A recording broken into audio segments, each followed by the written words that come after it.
so guys আমাৰ এখন আহি আছে ভিডিঅ' নতুন শৰ্ট ফিল্ম আহি আছে নামটো কি দাদা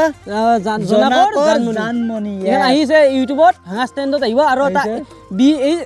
BS প্ৰডাকচন বুলি আছে এটা চেনেল তাতে আহিব আৰু সকলোৱে চেনেলটো সাবস্ক্ৰাইব লাইক একদম কৰি একদম আমাৰ বঢ়িয়া বঢ়িয়া এক্টিং আছে এক্টিং বঢ়িয়া বঢ়িয়া এক্টিং আছে আমাৰ আহি আছে নতুন নতুন মানুহ আহি আছে আমাৰ শুটিং ইতিমধ্যে আধা কমপ্লিট হৈছে খাতাৰনাক বুলি ক'লো গাইছ খাতাৰনাক তাৰিখ কি দিম 10 তাৰিখ আহিব 10 এপ্ৰিল চাবা ৰেডি থাক 6টা বজাত ফাজবিলা অলৱেজ ৰেডি আছো আৰু সেই কি বুলি কয়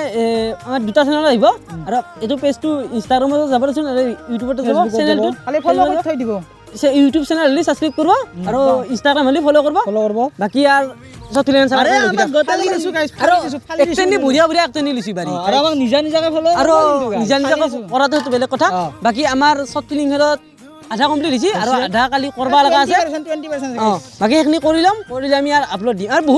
বহুত এক্টৰ আছে এক্টৰ বা একটেনি দেখা পালি কান্দি দিব বুলি ক'লো আৰু নেক্সট সতিলিং আহি যাব ইখানে যদি ভাল ভিউজ আহে আৰু নেক্সট সতিলিং আমি 10 দিনৰ ভিতৰত সব আৰম্ভ কৰিম আৰু যিখান ভাল ভিউজ 10 দিন ভাল ভিউজ লাগব খালি আমাৰ সো গাইস তেনেহলে বাই বাই